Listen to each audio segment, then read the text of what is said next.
All right, folks, we're going over chapter 17, Voyage of Discovery. We're going over evolution. I think we talked a little bit about this last class.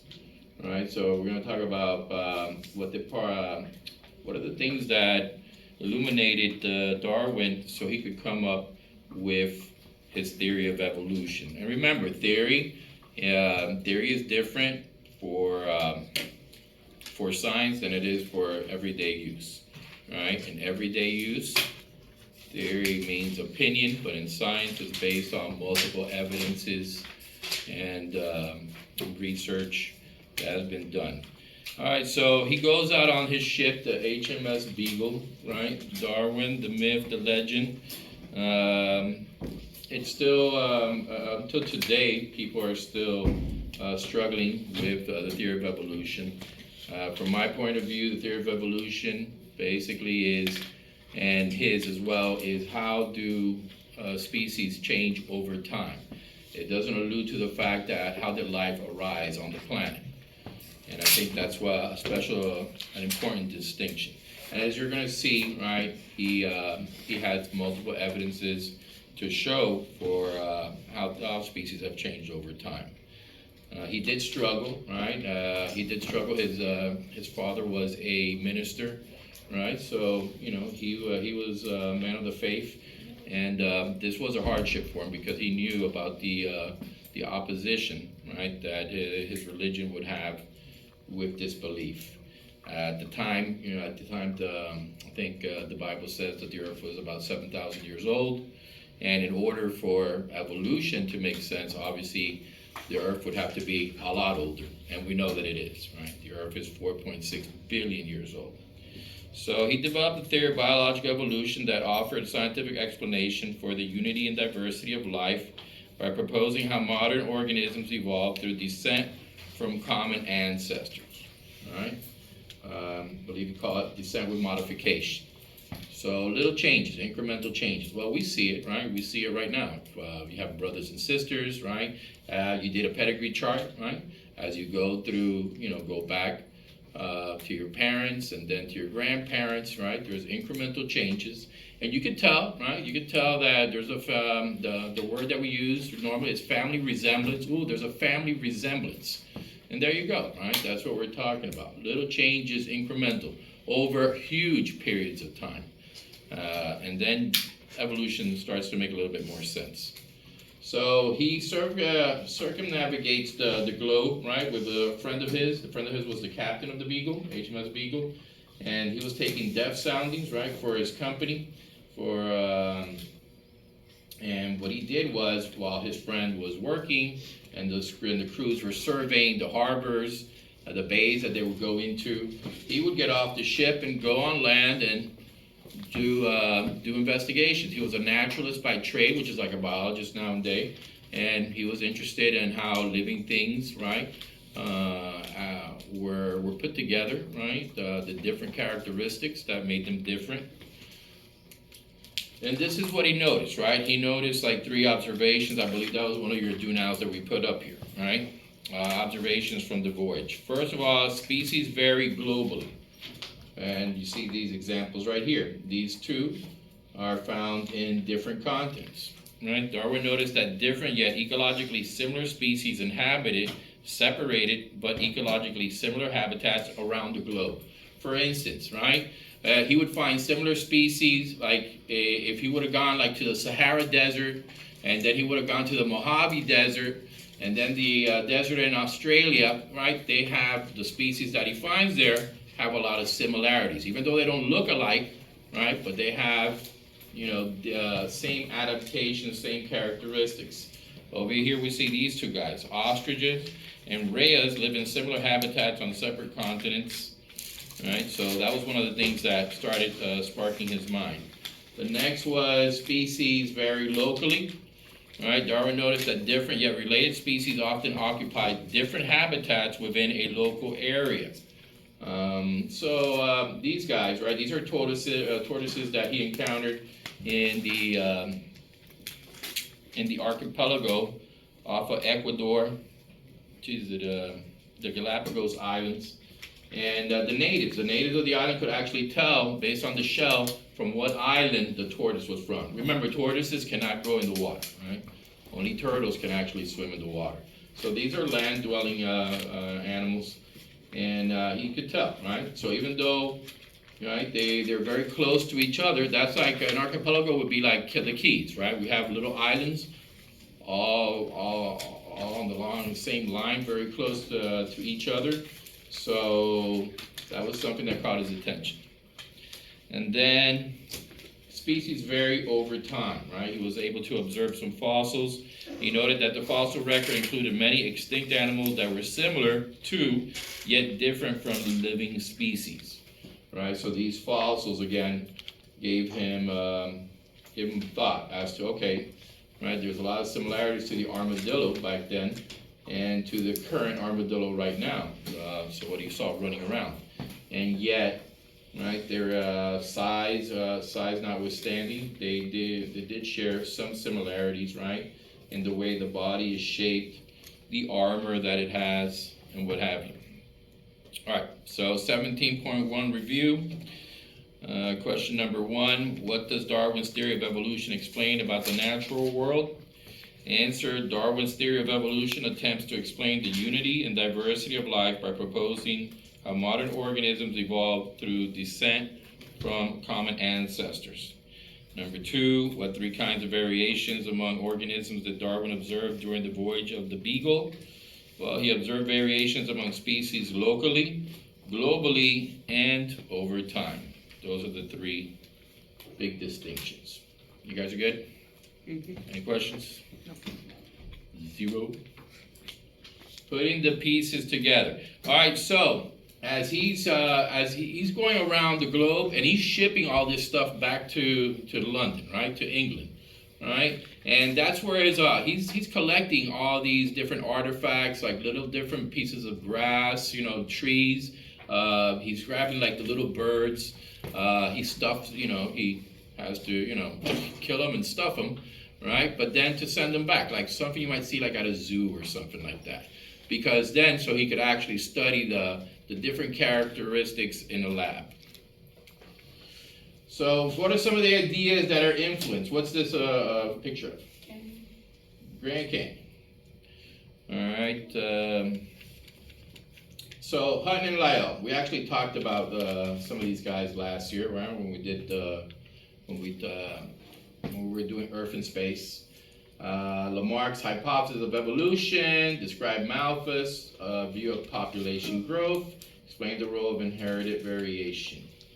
All right, so Hutton and Lyell, right? These geologists, they at the time they made observations and they said, like, all the things that are going on Earth right now have always been going on.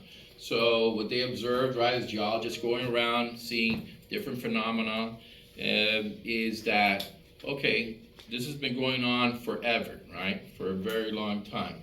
So it's always changing. So if the Earth is changing right now, it stands to reason that in the past, it's always changed as well. So Hutton and Lyell concluded that Earth is extremely old and that the processes that changed Earth in the past are the same processes that operate in the present. So as you can imagine, right, so our environment is changing. Is our environment changing right now? Yeah, what's going on? What phenomena is going on right now around most of all of the planet that is changing our environment and our ecosystem? Global warming, climate change, very good, right? So some places are getting drier, right?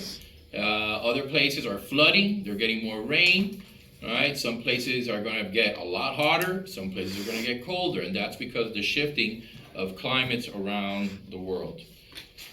Once again, so some of these processes that they watch, right? They watch the volcanoes, right? Rock structures, the ocean, erosion. All these things came to mind on the changes that were happening, right? So that was the first idea, right? That, okay, things are always continuously changing here on the planet. So if it is, right, it's going to be affecting living things. Then Lamarck, right? Lamarck had half of it right. Jean-Baptiste Lamarck was one of the first naturalists to argue strongly that species are not fixed, right? Because obviously, based on the Good Book, right, states that, Noah grabbed all the animals, put them in there, and what we see here is what he saved, right, in the ark. And so you can imagine, right, when people start saying, well, that's not exactly true, right? These guys have been changing. All these living things, they're not fixed, right? They're changing. And how's that happening? So Lamarck had a theory, right? The theory of use and disuse. And here's what Lamarck would say, right? Pause right there. They use the example of, right? Giraffe. Yes, this is a giraffe. We have population of giraffes, right? Some giraffes have long necks, some giraffes have short necks, some giraffes have very short necks, right? So what Lamarck said, right? Lamarck said that the reason, right, that giraffes had long necks was because of them continuously stretching their necks, so their necks got longer and longer.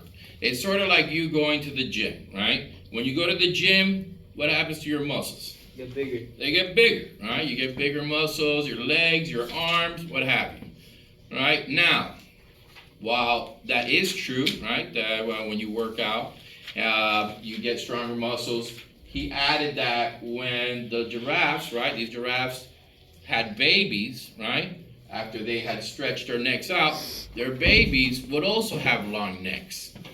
Now, if you go to the gym every day and work out, have huge muscles, is your baby going to be born with huge muscles? No. What does your baby have to do if he wants big muscles? He's going to have to go to the gym too, right? So that's where natural selection comes in. That's where Darwin says, right? Darwin says, right, that the same population, right, of giraffes, the environment changes. Something happened, right? Something happened in the environment, just like we see it now. Most giraffes lived in the African savanna, right?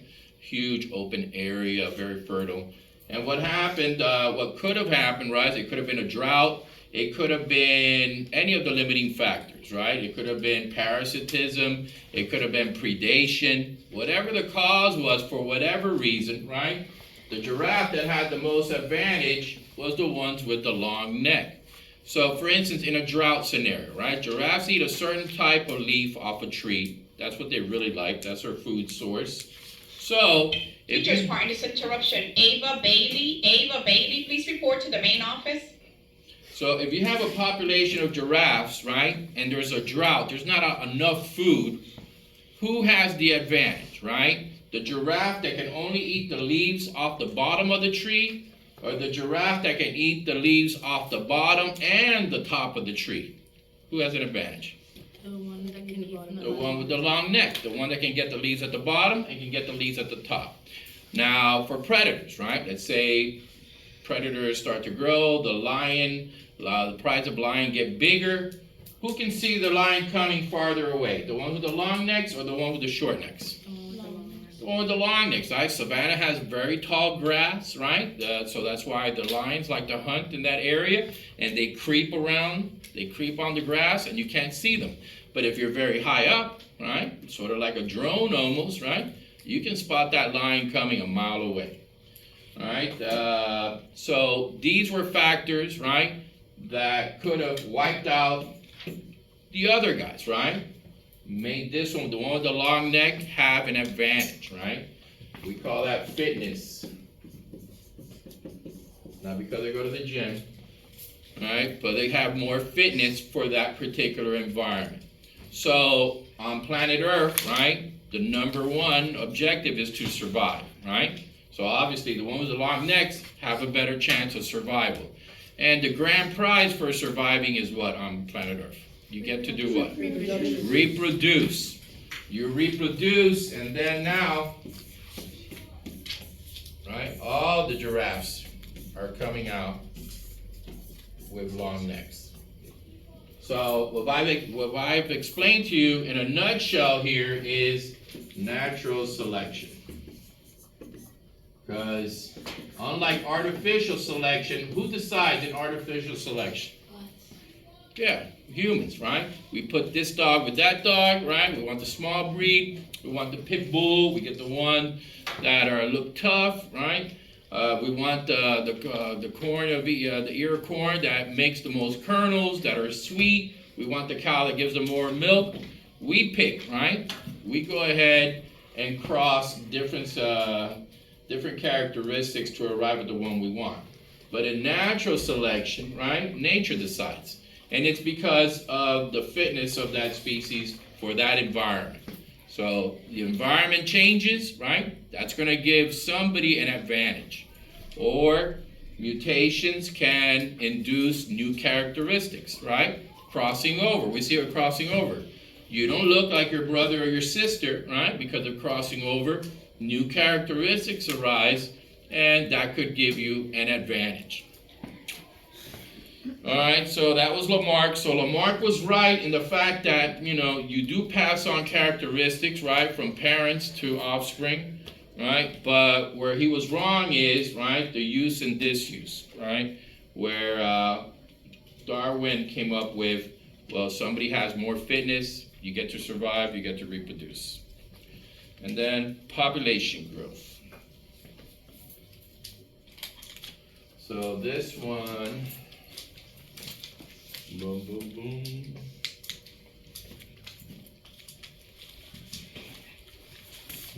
boom. So Thomas Malthus, right? He says, reason that if the human population grew unchecked, there wouldn't be enough living space for everyone, right? So he lived at the time, right, early, when was it, 1700s, right, 1800s in London, as you can imagine, jam-packed full of people, everybody trying to live in the cities, right? So that's where he comes from that. He was a mathematician. So, but what happens is this, right, overpopulation, right, will then produce competition. And that's what happens in nature as well, right? You have species having a lot of offspring in the hopes that a couple of them will actually make it, right? The ones that make it are the ones with the most fitness for the environment that they're in. Think about little turtles, right? Have you seen those videos of little turtles when they're born at the beach? Right, and they're all like crawling towards the ocean, and the birds come off and pick them off, right? And they munch on them. So out of like a nest could have like almost like 100 eggs in it, and only like 2 or 3 make it. But that's enough, right? If 2 or 3 out of each nest make it, that's enough for them to come back next year, right? When they're of reproductive age, and leave 100 eggs too. So right? Overproduction, overpopulation will then increase, right? The chances of one of them actually making. We see that with fish, right? How many eggs does a fish actually lay? Like hundreds. How about a frog? Have you seen like little frog eggs, right? It's like almost 100 little eggs, right? In the hopes that at least 1 or 2 of them will actually make it. And the ones that do are the ones with the best fitness, right? So, like we talked about, artificial selecting is we're choosing the breeds. He looked at, Darwin was looking at people that actually raise pigeons. In artificial selection, nature provides the inherited variations, and humans select those variants they find useful. All right, so let's go over 17.2. Number 1, what did Hutton and Lyell conclude about Earth's history? Hutton thought geological process such as creation of mountains take a very long time, so Earth must be much older than most people believed. Lyell expanded on Hutton's idea by suggesting the same geological processes that changed Earth in the past are still at work today. Number 2, what role did Lamarck think acquired characteristics played in evolution? Lamarck thought that acquired characteristics could be passed on to offspring. Remember, it can't. If you want big arms, your kid's going to have to go to the gym. Number 3, according to Malthus, what factors limit human population growth? Factors such as war, famine, and disease can limit human population growth. And number 4, what is involved in the process of artificial selection? In artificial selection, nature provides the inherited variations and humans select those variants they prefer. Everybody good? That's something that's going to show up on the EOC Lamarck, right? The theory of use and disuse, acquired characteristics. Then let's go with the big one, natural selection. So you gotta know the conditions, explain what evolutionary theory suggests. Evolution by natural selection, the struggle for existence, variation, adaptation, survival of the fittest. So the struggle by existence. Malthus' work had convinced Darwin that if all populations have the potential to produce more offspring than can survive, members of a population will compete for a finite supply of environmental resources. Many adaptations. Here's natural selection from a different point of view, right? Over here we have, right, a whole population of grasshoppers. Some are green, some are yellow, right? So who's got the advantage, do you think, in this particular example? Green ones. The green ones? Why? Because they blend in with the grass. There we go. Camouflage, right? So that bird is going to be able to pick out the yellow one because the yellow ones stand out. Now, what would happen, right? What would happen? Well, let's keep going with this. So the yellow get picked off. So more and more, right? Since they're the ones that are surviving, the green ones, they're passing on the characteristic, right? So the population starts to shift. And where most of the grasshoppers are green. But let's go back over here. What would happen if all of a sudden this grass, right, there was a drought in the area, right, a river changed its course, or just, for whatever reason it became more arid due to different fluctuations, drought, whatever the case may be. How about if the grass then died and it turned yellow? Who would have the advantage then? The yellow one. Then it'd be the yellow ones, right? Then it would be the green ones being picked off, and then the population would shift. Instead of green, they would all tend to be more yellow. All right, so natural selection occurs in any situation in which more individuals are born than can survive.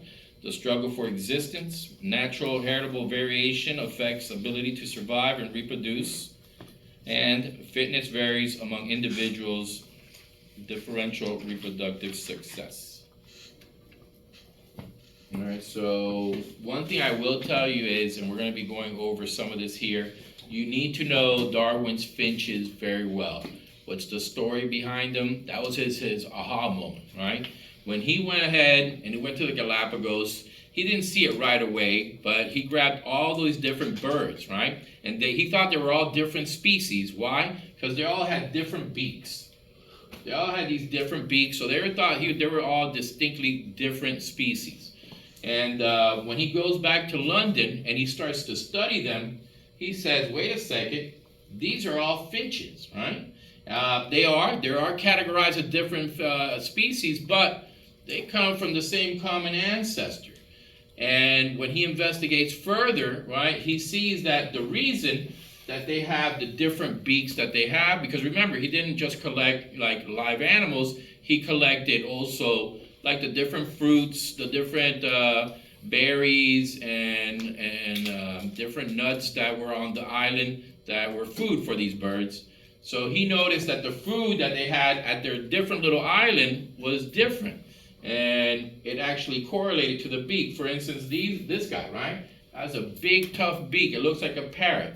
Well, on his little island, right, the food source would have been these hard-shelled seeds, right, like nuts or what have you. So he'd have to use a lot of power to crack into it to get to its food source. The one with the very thin, right? There's one with a very thin beak, right? The food source there was a lot of insects. There was a lot of insects in that specific little island. So having a long, thin beak was advantageous to go into the barks of the trees and being able to pick off the little insects that are in the trees. And then that's where he got the idea. He's like, wait a second, right? So the environment here is changing. It's obviously that they're all, right? They're all related, right? They all have a common ancestor. The belief is that they came off the main coast of Ecuador, right? A storm, right? The Galapagos Islands are a little group of islands, and they're really close to the coast of Ecuador. So this guy that they find on the main coast, right, in the mainland of Ecuador, right? Probably one or a couple of them flew off, got caught in a storm, and got blown off to the island, right? And then over time, depending on the food source, right, they changed, they evolved, right? We have all these different characteristics, which are the beaks, come into line. It's very important for you to understand what's going on with the beaks, with the finches, the Galapagos Islands, because you're going to have several questions on it for the EOC. Common ancestry. According to the principle of common descent, all species living and extinct are united by descent from ancient common ancestors and exhibit diversity due to natural selection and adaptation. So if you go back far enough, right, the idea is that we all have a common ancestor, right? One of the fallacies, one of the wrong misconceptions, right? One of the misconceptions about evolution is how they put that iconic figure of the monkey, right? And the monkey slowly changes, right, into Neanderthal and then changes into a human being, a modern day human, right? And that's absolutely wrong. That's not the way it works, right? While we do have a common ancestor, right? More recent common ancestor with, let's say, the chimpanzee. The fact that 98% of their DNA is the same as ours, right, alludes to this fact. We did not come from monkeys, right? So monkeys did not keep evolving and they became human beings. But there was something that came before the monkeys, right? And these are the guys that split off, right? And then when they split, you know, this line over here, this lineage became the monkeys, the apes, and this one became, all right, Homo sapiens, right? Hominid species. Yes. I know that the monkey, evolution of humans isn't, real and it's not true. But, hypothetically, if it was, why haven't all, monkeys evolved to humans? Why are there still some monkeys alive? Well, it could be, it has to do with time, right? It would take a lot of time for that to occur, for certain adaptations. For instance, another characteristic that they share with us is the use of tools, right? Chimpanzees are one of the few species that can actually use tools. Pause. All right, let's go over 17.3. What three conditions are necessary for natural selection to occur? The three conditions are surviving, reproducing, and passing adaptations on to the next generation. You see? You survive, the grand prize is you get to reproduce, and then you're able to pass on those characteristics to the next generation. Number 2, right? How does evolution explain both the unity and diversity of all living things? Evolution explains the unity of all living things because it shows how all living things are descended from ancient common ancestors. These descendants have been modified to adapt their particular environments, causing diversity in life. All right, everybody good here? Look at that. It's a Goliath grouper. That's what it looks like. No, coelacanth. All right, very old type of fossil. Living fossil, as we'll call it. Excuse you. Describe how geologic distribution of species today relates to evolutionary history. Identify the fossils that document homologous structures. All right, so we're going to the evidence here of evolution. All right, biogeography. Patterns in the distribution of fossils and living species combined with information from geology tell us how modern organisms evolved from their ancestors, right? The patterns of them living together in certain areas. For instance, We find a lot of fossils out in the Midwest, right? The Midwest at one time was a shallow sea, inland sea, right? When sea levels were very high, the center of the United States was underwater. The age of Earth and fossils. So that's basically the first one, right? That's one of the first evidence that we have about evolution, is that we have all this evidence of these very old bones, what have you, fossils of creatures that lived a long time ago, right? And here we have these guys, right? So that would be, the whale would have descended from this little guy, Artiodactyl.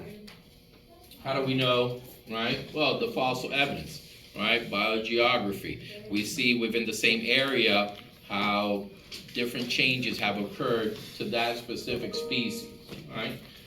For instance, that you're going to serve analogous, we're going to talk about analogous structures, right? Analogous vestigial structures in your body that are no longer in use. For instance, your appendix. There's actually no use for your appendix whatsoever. That's why we can remove it surgically and you keep going. Nothing happens, right? Just when it gets infected. But actually, whales have hip bones, right? So that alludes to the fact that at one time, if they got hip bones, they had legs, right? So these guys used to have legs a long time ago. And now we know that they're descended from these little guys, right? And that's how we're able to follow them, right? The fossil record is able to show us, right, the differences that occurred, right? We can date, right? We got radiometric dating, right? Carbon dating that tells us how long ago that specific species was alive on the planet. We can see it in the rock structures, where they're found. Tells us also, right, how long ago. So you can imagine, right? When that part of the earth where they were found, their environment, it was dry, and then as it became more flooded, more water would come in as sea levels started to rise, right? Those that had specific adaptations, right, more fitness for the new environment, they got to survive. And remember, the grand prize, you survive, you get to reproduce, and you start passing on those characteristics off to the next one until you get all the way to what we see here, right? The modern whale, right? And again, like these little guys, right? The porpoise and the whale have a common ancestor. We're going to talk about that when we do cladograms. Go ahead and pause it real quick. All right, so here's another evidence: homologous structure. Homologous structure. What does homo mean? Same. Same structure, different function. Now, you say, how do you get here, right? Well, we got the leg of a horse, right? The wing of a chicken, right? The leg of an alligator and the leg of a frog, right? Obviously, these guys are totally different, right? We have amphibians, right? We have reptile, we got a bird, we got a mammal, yet they all have the same number of bones, right? In these same type of structures, right? Their legs. And that's an important distinction, right? Even though the bones might be different size, right? Different sizes, different shape, yeah, but it's the same number, right? And that alludes to the fact that we have common ancestor with these guys from way back when. Evolutionary theory explains that existence of homologous structures adapted to different purposes as a result of the descent with modification from a common ancestor. Then we talk about vestigial structure, right? We have snakes, we have eels, and these guys have hip bones, alluding to the fact that at one time they were more like lizards. They were more like lizards. They had legs. What possibility? Think about what a snake usually predates on. What do they love to eat? Anybody ever had a snake? Reptile? Huh? Rats, little mice, and reptiles, right? So imagine, right? Out in nature, right? Where do mice hide? In little holes, right? They make like little caverns, what have you. So in order for a creature that has legs to hunt them, they wouldn't be able to go down these little caverns, whatever, into the ground, little tunnels, and follow the mice, right? Because they got legs. But then if you got somebody, right, somebody's born without any legs, does that happen like with us, with human Homo sapiens? Yeah. Are some people born without arms, without legs? In this particular environment, right, maybe somewhere down the line, 100,000 years ago, some snake or something like it, right, a lizard, would have been born without any arms. But wait a second, right, it can still push itself around the ground. And if it could get to the mouse, right, because now it can go inside the tunnel and get to the mouse. If it could do that, that would be an advantage, would be not to have any arms, right? So he would survive because obviously he's predating on the mouse. He would survive. The grand prize is if you survive, you get to reproduce and you pass on that characteristic. So now your offspring wouldn't have any arms either. And that would keep going on until it's like polished off. Embryology. That's another evidence. I don't have a picture of it here. Embryology just states that at the early stages of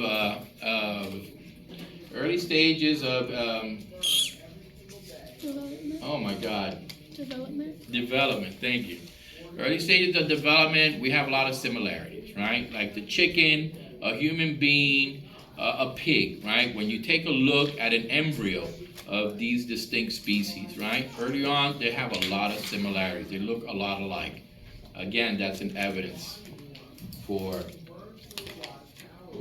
evolution. Your book talks about analogous structures. Analogous structure is different structure, same function. Right? Here we have, for instance, when you take a look at a fly, a bird, and a bat, they're all able to do what? They're all able to fly through the atmosphere, right?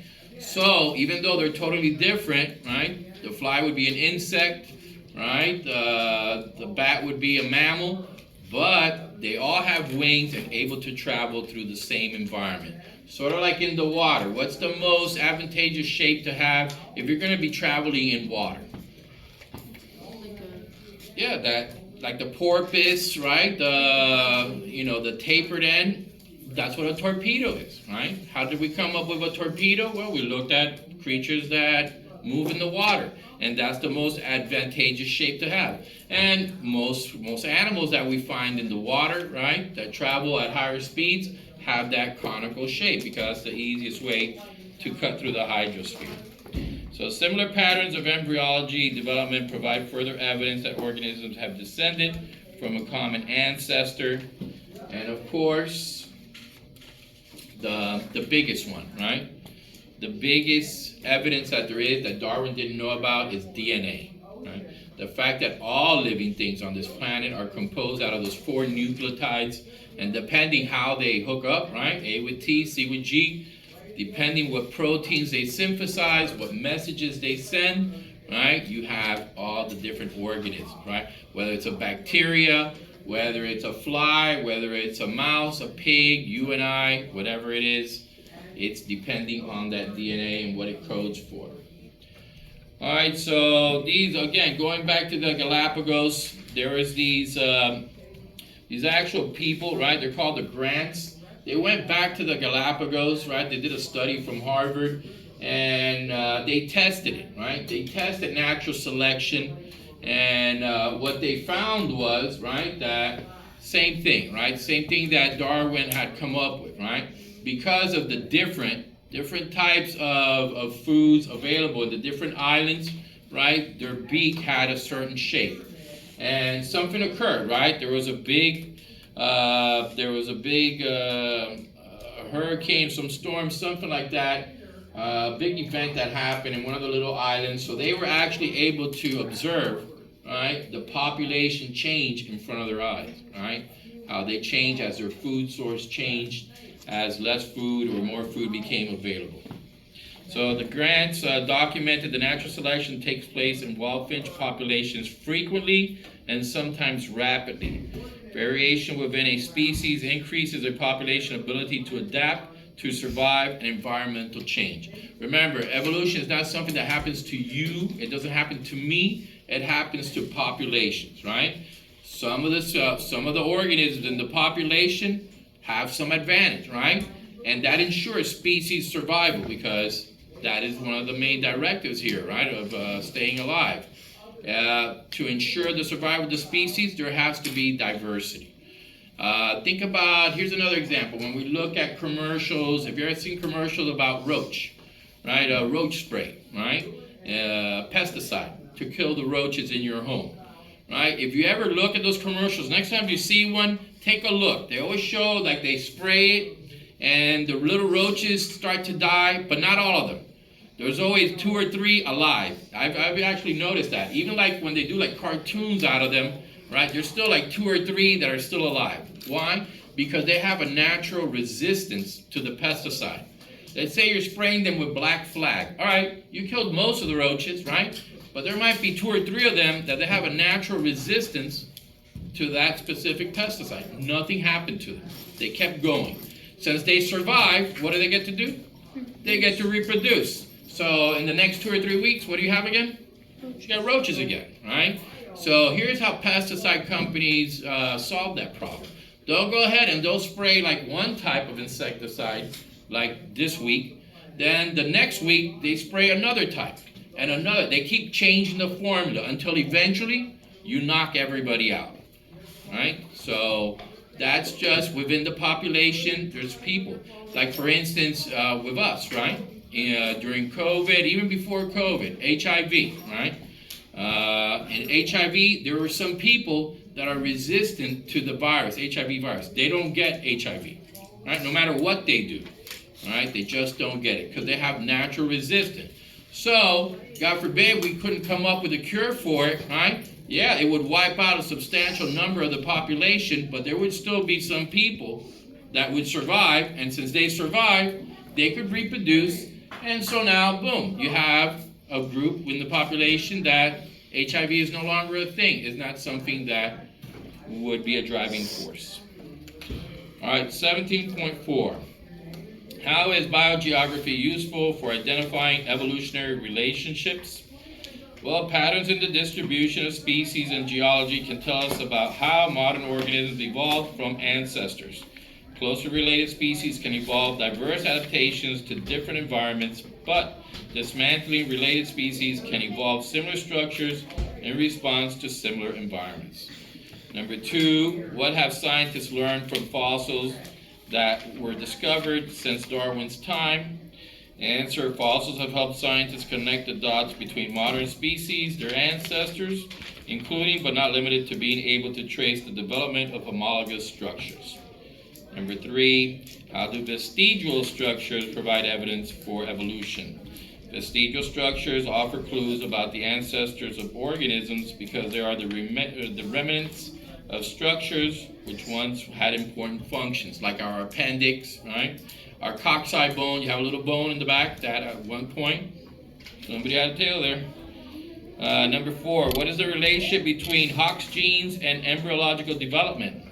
Well, Hox genes control the timing of development and growth in embryos, right? Like just when we talk about the homologous structures, right? The bones, same number of bones, but how they grow, what shape they have, that's the difference. Number 5, what hypotheses have the grants been testing? Natural selection shaped the beaks of different bird populations. And there we have it, folks. Everybody good?